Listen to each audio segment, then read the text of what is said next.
Pengertian kolonisasi dan transmigrasi.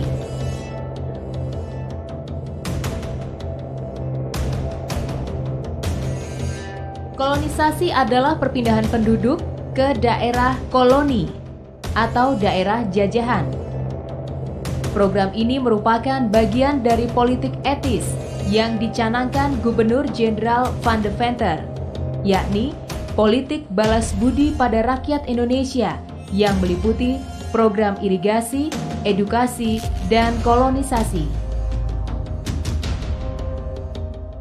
Transmigrasi pertama kali dikemukakan oleh Bung Karno pada harian Suluh Indonesia. Kemudian, Egbert de Vries, pakar Belanda tahun 1934, dan Bung Hatta dalam konferensi ekonomi di Yogyakarta tanggal 3 Februari 1946, yaitu program pemindahan penduduk yang menyeberangi laut atau trans dari Pulau Jawa ke pulau di luar Jawa dalam rangka pengentasan kemiskinan dan pembangunan daerah-daerah di luar Pulau Jawa. Kolonisasi zaman kolonial Belanda. Pada masa penjajahan, tepatnya tanggal 15 Agustus 1890, Belanda telah mengirim kolonis ke Suriname, negara jajahan di Amerika Latin, untuk bekerja sebagai buruh kontrak di perkebunan tebu, perikanan, dan pertambangan. Walaupun pada 5 Februari 1954, sebagian ada yang kembali ke Indonesia. Hal ini pula yang menjadi dasar keluarnya desentralisasi Besluit in die Staatsblad 1905-137 sebagai dasar pelaksanaan atau cikal bakal kolonisasi yang dipimpin asisten residen Banyumas A.G. Heiting pertama pada bulan November 1905 ke Gedong Tataan, Lampung. Masa percobaan kolonisasi. Masa percobaan kolonisasi ini terjadi antara tahun 1905 hingga 1942. Kebijakan kolonisasi penduduk dari Pulau Jawa ke luar Jawa dilatar belakangi oleh 1. Melaksanakan salah satu program politik etis, yaitu emigrasi untuk mengurangi jumlah penduduk. 2. Pemilikan tanah yang makin sempit di Pulau Jawa akibat pertambahan penduduk yang cepat telah menyebabkan taraf hidup masyarakat di Pulau Jawa semakin menurun. 3. Adanya kebutuhan pemerintah kolonial Belanda dan perusahaan swasta akan tenaga kerja di daerah-daerah perkebunan dan pertambangan di luar Pulau Jawa. Ya, ini pula kontrak ini kan depo. Masalah. Aturannya bapak kula nyuwune teng pundi kebon Suriname. Londo. Negara Londo. Tapi oleh maklare dilaret ke mriki. Bapak nyuwune teng mriko. Suriname. Pada akhir abad 19, pemerintah Belanda pernah melakukan sensus penduduk untuk mengukur tingkat kesejahteraan penduduk pribumi. Nanti laporannya dimuat dalam Minderwelvaart komisi itu. Jadi ada komisi yang tugasnya mengetahui tingkat kesejahteraan penduduk. Ternyata dari hasil Minderwelvaart komisi itu diketahui bahwa kesejahteraan penduduk pribumi begitu merosot, yang antara lain disebabkan karena terjadinya eksploitasi kolonial, baik yang dilakukan oleh swasta maupun oleh pemerintah. Nah, laporan inilah kemudian yang menggerakkan kaum humanis, kaum etisi untuk mempengaruhi kebijakan kolonial. Penduduk yang berhasil dipindahkan pada periode percobaan kolonisasi 1905 hingga 1911 adalah sekitar 4.800 orang. Rata-rata biaya yang dikeluarkan untuk setiap peserta kolonisasi pada masa ini sekitar 750 gulden per keluarga. Jumlah yang besar tersebut termasuk anggaran untuk membuat fasilitas kolonisasi seperti pembuatan saluran irigasi, penyiapan lahan, dan pemukiman, serta biaya administrasi. Saat itu, kafilah generasi pertama adalah almarhum Bapak Kartorejo, cikal bakal kolonisasi Desa Bagelen, angkatan 1905, rombongan kolonis dari Jawa diangkut dengan kapal laut merapat di pelabuhan Teluk Betung. Selanjutnya rombongan kolonisasi angkatan almarhum Kartorejo sebanyak 43 orang. 3 diantaranya adalah wanita untuk tugas khusus, masak-memasak, berjalan kaki menuju Gedong Tataan yang masih hutan belukar selama 3 hari. Barang-barang bawaan dari Jawa dipikul. Benar bahwa Desa Bagelen merupakan kecamatan Gedong Tataan. Ini merupakan desa pertama kali warga transmigrasi yang ditempatkan di Provinsi Lampung. Kedatangan para kolonisasi dari daerah Bagelen, Purworejo, Jawa Tengah ke Gedong Tataan tidak terjadi sekaligus. Akan tetapi, rombongan tersebut datang secara berangsur-angsur seiring dengan kesiapan penyiapan lahan yang dilakukan oleh rombongan pendahulunya. Secara umum, rombongan dari Jawa yang datang ke Gedong Tataan dibagi 5 tahap, yaitu pada tahun 1905 sampai dengan tahun 1909. Bagelen itu daerah yang cukup padat penduduknya dan mungkin tingkat kemiskinannya cukup tinggi, maka ini menjadi satu pilot proyek untuk memindahkan penduduk dari Jawa ke luar Jawa. Nah, daerah mana yang akan dituju? Tadi pertimbangan biaya, ongkos untuk memindahkan ini juga tidak murah. Maka dicari dulu yang relatif dekat dengan Jawa, yaitu daerah Lampung. Selanjutnya pada tahun 1910, pemerintah Hindia Belanda menyerahkan tanah-tanah Desa Bagelen, Gedong Tataan pada rakyat desa untuk 537 bau atau kurang lebih 424 hektar. Orang-orang yang terdahulu, tanah di sini ini berlaku hukum tanah ekop zaman Belanda, peninggalan Belanda. Artinya tanah ekop itu siapa yang menggarap itu yang berhak memiliki. Jadi belum ada pembagian resmi gitu, belum. Nah, setelah terbitnya PP nomor 10 tahun 61 tentang land reform, kalau di tingkat nasional tahun 61 peraturan itu dibuat untuk Lampung pada umumnya, khususnya di wilayah metro ini, peraturan itu mulai berlaku tahun 73, yaitu dengan dikeluarkannya SKT, surat keterangan tanah. Nah, baru disitulah masyarakat mulai mantap tentang kepemilikan tanah. Dulunya belum, masih siapa yang menggarap itu yang memiliki. Setiap kepala keluarga mendapat bagian tanah 1 bau dengan perincian 0,25 bau untuk pekarangan dan 0,75 bau untuk persawahan atau perladangan. Mana lahan pertanian kolonisasi itu hanya 3/4 hektar, yang 1/4 hektar pekarangan, yang 1/2 hektar untuk lahan pangan, masih ladang. Periode Lampongse Volksbank antara tahun 1912 hingga 1922, jumlah penduduk yang diberangkatkan ke daerah kolonisasi sebanyak 16.838 orang. Kemudian pada tahun 1922, dibuka lagi pemukiman kolonisasi baru yang lebih besar yang diberi nama Wonosobo di dekat Kota Agung dan dekat Sukadana, Lampung.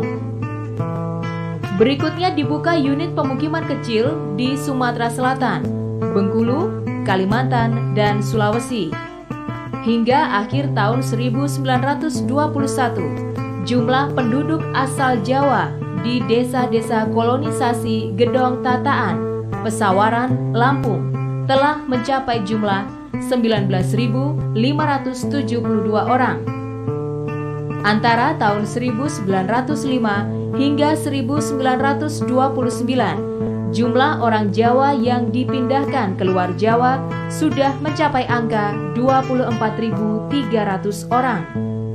Dengan demikian, jika dihitung berdasarkan jumlah orang yang diberangkatkan antara tahun 1905 hingga 1911 sebanyak 4.800 orang, berarti antara tahun 1911 hingga 1929 pemerintah kolonial Belanda telah memindahkan penduduk melalui program kolonisasi sekitar 19.500 orang.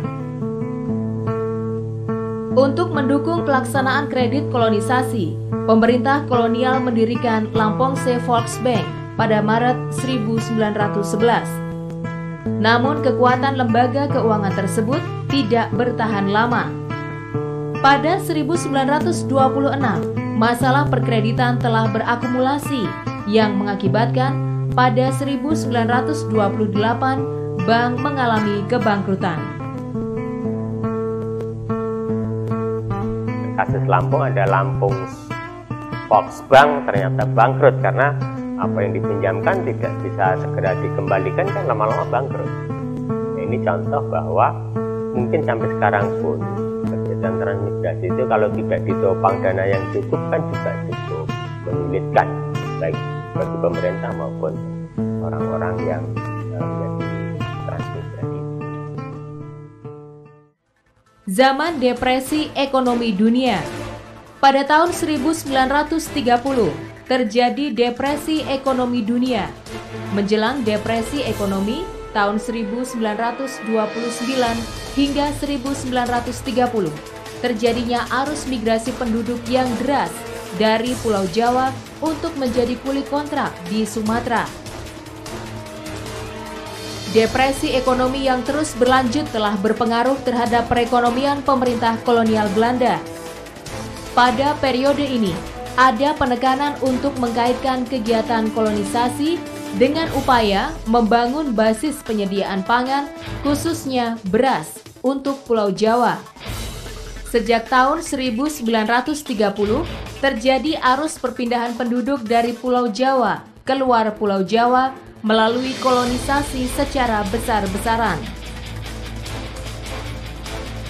Pertama-tama memang pertimbangan ekonomis bahwa memindahkan penduduk dari Jawa ke luar Jawa, di satu sisi mungkin akan melihat pemerintah bahwa daerah Banyumas, Begelen itu daerah yang cukup padat penduduknya dan mungkin tingkat kemiskinannya cukup tinggi, maka ini menjadi satu pilot project untuk memindahkan penduduk dari Jawa ke luar Jawa. Antara tahun 1905 hingga 1941 hingga menjelang masuknya Jepang ke Indonesia tahun 1942, penduduk yang berhasil dipindahkan berjumlah 189.938 orang. Walaupun jumlah itu hanya 1/5 dari target pemindahan, tetapi secara ekonomis warga kolonisasi lebih baik tingkat kehidupannya dibandingkan ketika masih di daerah asalnya. Nah, daerah mana yang akan dituju? Tadi pertimbangan biaya, ongkos untuk memindahkan ini juga tidak murah. Maka dicari dulu yang relatif dekat dengan Jawa, yaitu daerah Lampung, lebih khusus lagi di desa Begelen, Gedong Tataan, Lampung itu pertimbangannya. Karena nanti kita lihat sampai tahun-tahun 1930-an ini menjadi persoalan ketika biaya pemindahan penduduknya terus meningkat. Kolonisasi zaman Jepang. Ketika tentara Jepang masuk ke Indonesia tahun 1942 hingga 1945, kegiatan transmigrasi tetap dilaksanakan. Akan tetapi, karena sibuk dengan peperangan, penguasa Jepang tidak sempat melakukan pengadministrasian kegiatan transmigrasi seperti halnya pada zaman pemerintah kolonial Belanda, sehingga sangat sedikit dokumentasi mengenai transmigrasi yang bisa ditemukan. Diperkirakan, selama kekuasaan Jepang, penduduk Pulau Jawa yang berhasil dipindahkan keluar Jawa melalui transmigrasi sekitar 2.000 orang. Tidak hanya di bidang transmigrasi, kondisi kependudukan yang parah dimulai ketika tentara Jepang mengambil alih kekuasaan dari pemerintahan Belanda. Kebijakan demografi ini kan tidak lagi dilanjutkan oleh pemerintah Jepang karena pemerintahan Jepang itu orientasinya adalah bagaimana memenangkan perang di wilayah Asia Timur. Pada periode ini, kondisi perekonomian di Indonesia sangat buruk. Beberapa komoditi seperti tekstil, alat-alat pertanian, bahan pangan menghilang dari pasaran. Terjadi pula mobilisasi tenaga kerja atau romusa untuk dipekerjakan di perkebunan-perkebunan tambang minyak bumi, rel kereta api, dan proyek-proyek pertanahan Jepang, baik di dalam maupun di luar negeri. Maka muncullah lalu apa yang disebut dengan kerja paksa model Jepang, yaitu romusa. Jadi perpindahan penduduk bukan untuk menyejahterakan orang-orang yang dipindahkan, tapi untuk mendukung kebijakan militeristik Jepang. Romusa disuruh membuat rel kereta api, membuka lahan, dan lain sebagainya. Transmigrasi era kemerdekaan.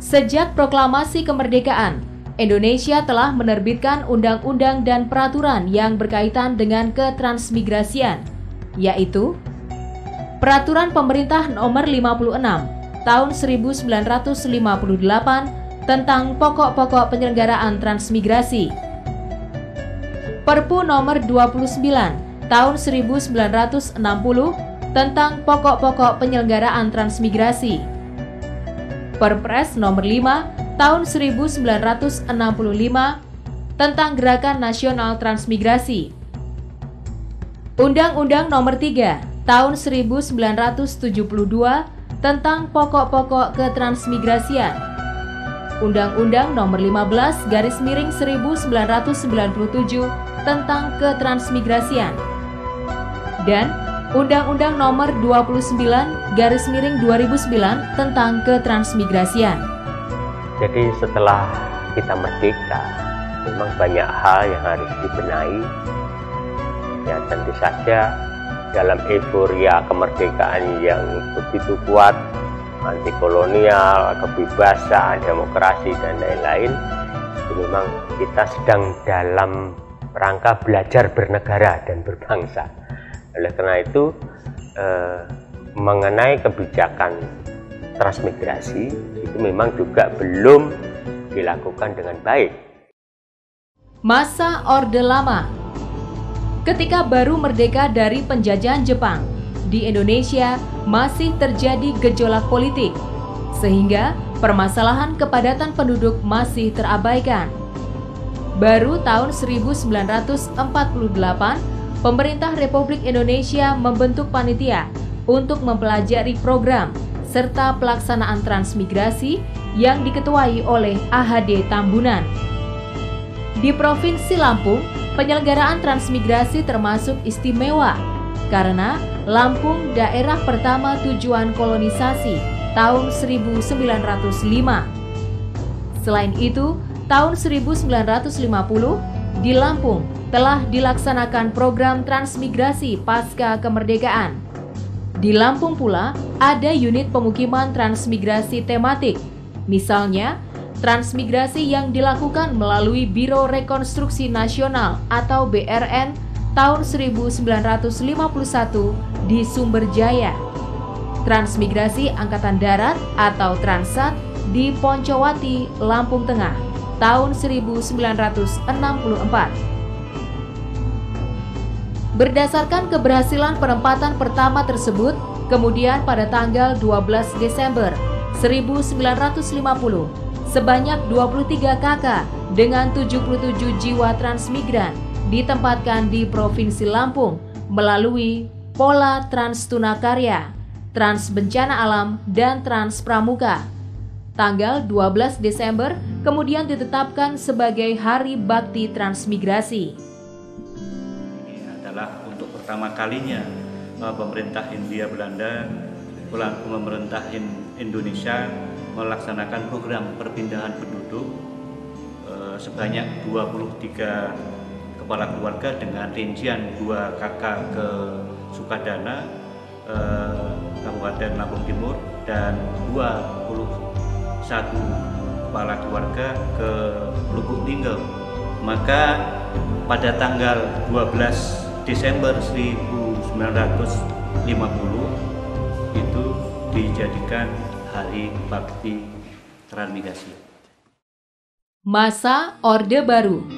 Pada zaman Orde Baru 1967 hingga 1998, tujuan utama transmigrasi tidak semata-mata memindahkan penduduk dari Pulau Jawa ke luar Jawa, namun penekanan pada tujuan memproduksi beras dalam rangka pencapaian swasembada pangan. Kalau kita berbicara mengenai transmigrasi, sebenarnya Indonesia ini merupakan suatu negara yang transmigrasi itu suatu keniscayaan, karena Indonesia ini sangat luas, kemudian ada beberapa pulau yang besar namun penduduknya masih sangat sedikit. Sementara yang kita rasakan, yang kita ketahui, yang kita alami di Pulau Jawa pada khususnya, ini penduduknya sangat padat sekali. Lebih khusus lagi untuk di Jawa Tengah. Pembukaan daerah transmigrasi diperluas ke wilayah Kalimantan Barat, Kalimantan Selatan, Sulawesi, bahkan sampai Papua. Seperti di Papua yang saya tahu, itu masyarakat petaninya di sana masih mengandalkan pertanian yang berpindah-pindah. Dia kerjakan, bikin dia buka situ, nanti kemudian pindah lagi, begitu terus. Jadi karena masih keterampilan, kemampuan pertaninya itu ternyata masih boleh dikatakan kurang memadai menghadapi sumber daya alam yang ada. Pada 11 Maret 1974, transmigran asal Kecamatan Ngandon, Kabupaten Boyolali menempuh perjalanan untuk menuju lokasi transmigrasi yang terletak di UPT Rumbia, Provinsi Sumatera Selatan. Namun harapan itu kandas setelah bus yang ditumpangi tergelincir, kemudian masuk sungai dan terbakar di Kalisewo, Desa Sukra, Indramayu, mengakibatkan korban meninggal dunia sebanyak 67 orang. Orangnya mati semua, tinggal 2 tapi nggak ada cara caturnya, tembungnya, tapi yang satu ya masih jadi jenderal yang kata sama Presiden Soeharto. Korban tewas semuanya dimakamkan di dekat pemakaman umum yang terletak dekat lokasi kejadian. Maka dibangun monumen makam pionir pembangunan transmigrasi. Dari jauh juga sudah menyala mobilnya, di yang bawahnya keluar api.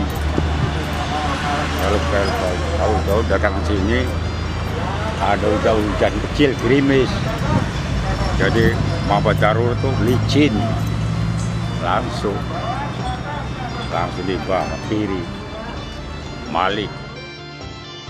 Pada masa Orde Baru dikenal beberapa kategori transmigrasi, yaitu transmigrasi umum.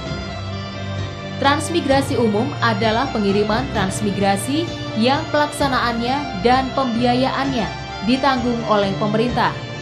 Pembiayaan tersebut meliputi biaya perjalanan, dari daerah asal sampai tujuan, biaya hidup 1 tahun di tempat yang baru, tanah yang telah dibuka seluas 2 hektar, peralatan pertanian, rumah, dan bibit. Program transmigrasi ini boleh dikatakan masih sangat potensial, artinya memberikan suatu dampak yang signifikan terhadap pengembangan kota-kota baru, pengembangan daerah-daerah baru, perluasan wilayah-wilayah baru di luar Pulau Jawa. Sehingga pada waktu itu program itu besar. Transmigrasi khusus. Transmigrasi khusus adalah transmigrasi yang diselenggarakan dengan tujuan tertentu. Pegawai atau prajurit yang ditugaskan dalam pembangunan proyek-proyek di daerah. Transmigrasi macam ini disebut transmigrasi sektoral. Penyelenggaranya diurusi oleh pemerintah daerah bekerja sama dengan Departemen Transmigrasi. Misalnya, Transmigrasi Polri atau Transpolri di Bandar Sakti dan Gunung Sugih, Lampung Tengah, tahun 1972.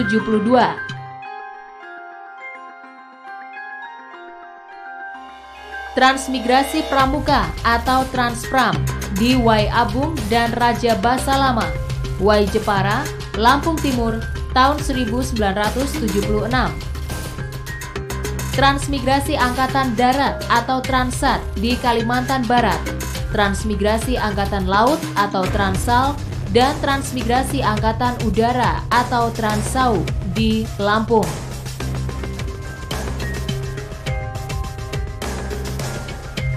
Transmigrasi Bedol Desa. Transmigrasi Bedol Desa adalah transmigrasi yang meliputi seluruh penduduk desa beserta pejabat-pejabat pemerintah desa. Transmigrasi yang disebut bedol desa atau yang tematik atau yang lain-lain ini juga dalam rangka untuk pembangunan ekonomi secara nasional. Transmigrasi ini dilaksanakan karena daerah asal para transmigran korban bencana Gunung Merapi tahun 1974. Daerah yang digunakan pembangunan proyek penting. Contohnya, penduduk Wonogiri, Jawa Tengah bertransmigrasi ke Sitiung, Sumatera Barat karena daerahnya digunakan untuk pembangunan Waduk Gajah Mungkur.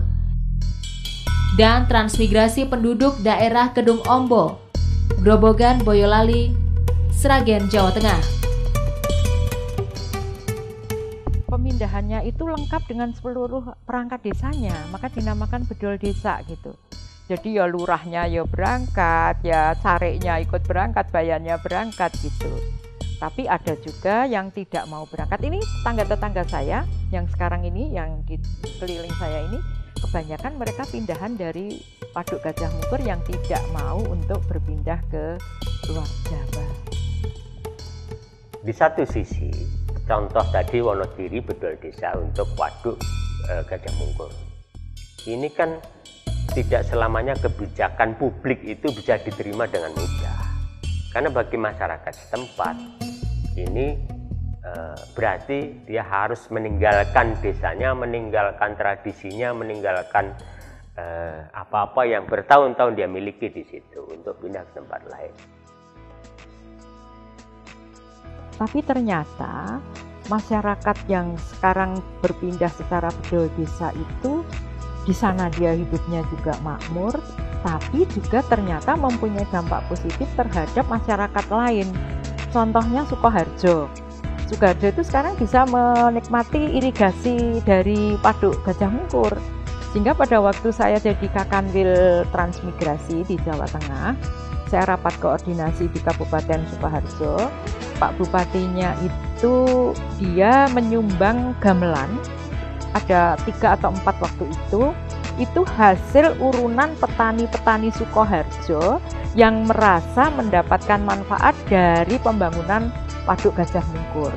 Nah, kemudian gamelan itu diserahkan kepada kami saya serahkan ke pusat untuk kemudian diberikan pada saudara-saudara yang mantan dari Waduk Gajah Mungkur yang ada di luar Jawa. Transmigrasi era reformasi. Semenjak dikeluarkan Undang-Undang Nomor 29 Tahun 2009, maka pembangunan transmigrasi dilaksanakan berbasis kawasan yang membentuk satu kesatuan sistem pembangunan ekonomi wilayah untuk mewujudkan kawasan perkotaan baru dengan skema Kota Terpadu Mandiri atau KTM.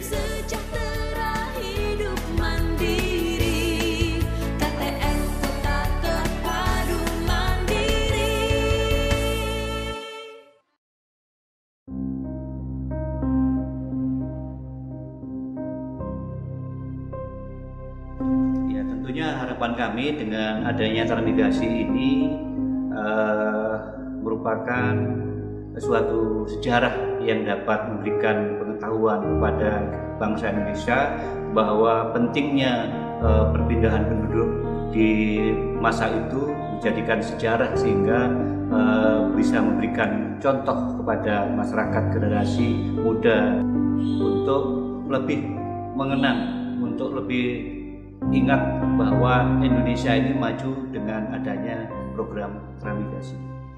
Transmigrasi ini menjadi bagian penting dalam rangka pembangunan demografi suatu negara. Indonesia yang dikenal begitu beragam masyarakatnya, transmigrasi adalah menjadi salah satu sarana untuk memperkuat integritas nasional. Dalam bahasa saya sederhana, jadi nasionalisme kita itu tidak cukup dibuat dalam nyanyian atau pidato-pidato atau slogan, tetapi secara nyata bagaimana interaksi antar kelompok, antar etnis, antar pulau itu bisa dibangun supaya masing-masing kelompok, masing-masing orang saling mengenal. Dan itulah nasionalisme kita. Orang tidak bisa mencintai Lampung, tidak bisa mencintai Papua kalau orang itu tidak pernah bersentuhan dengan wilayah itu secara fisik maupun secara budaya. Nah, transmigrasi menjadi jembatan penting untuk menghubungkan antar etnis, antar kelompok masyarakat supaya semua menghayati ini loh keindonesiaan kita. Tanah yang disediakan di bumi Indonesia yang kita cintai ini oleh Allah Subhanahu wa Ta'ala itu sebenarnya untuk kesejahteraan seluruh bangsa Indonesia, bukan hanya masyarakat penduduk setempat. Harapan saya pribadi ya, saya setelah melihat kondisi terakhir ini, saya mempunyai pengharapan bahwa transmigrasi ini harus kembali digalakkan di negara Republik Indonesia ini, agar kita benar-benar menjadi tuan rumah di rumah kita sendiri. Jangan sampai kita hanya sebagai penonton, sementara semua itu merupakan produk-produk dari luar yang kemudian masuk ke negara kita, tentu saja dengan beban yang tidak ringan. Sementara kita mempunyai potensi, pertama sumber daya alam yang luas, sumber daya manusia yang banyak. Kemudian kalau kita mau jujur, sebenarnya anggaran kita juga cukup berlimpah, karena nyatanya juga banyak yang bisa mawut ke sana kemari, toh nyatanya program masih juga bisa berjalan.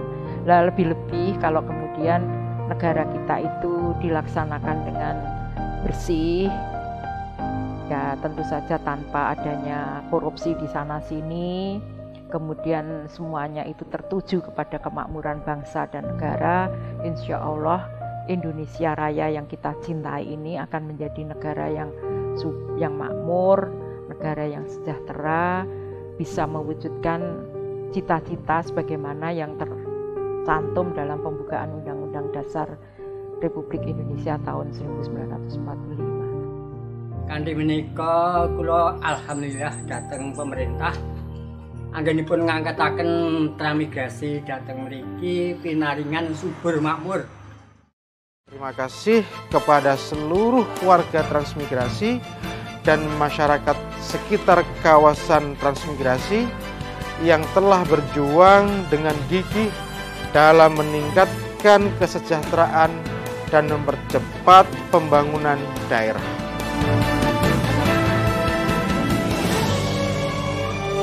Tekad dan niat mulia para founding father bangsa ini dalam rangka mempertahankan eksistensi dan kehormatan negaranya melalui transmigrasi yang bukan semata-mata memindahkan penduduk, pemerataan kesejahteraan masyarakat sekitarnya, pembangunan wilayah, atau percepatan pembangunan daerah belaka, namun lebih kepada kecintaan pada tanah air, yaitu Negara Kesatuan Republik Indonesia atau NKRI.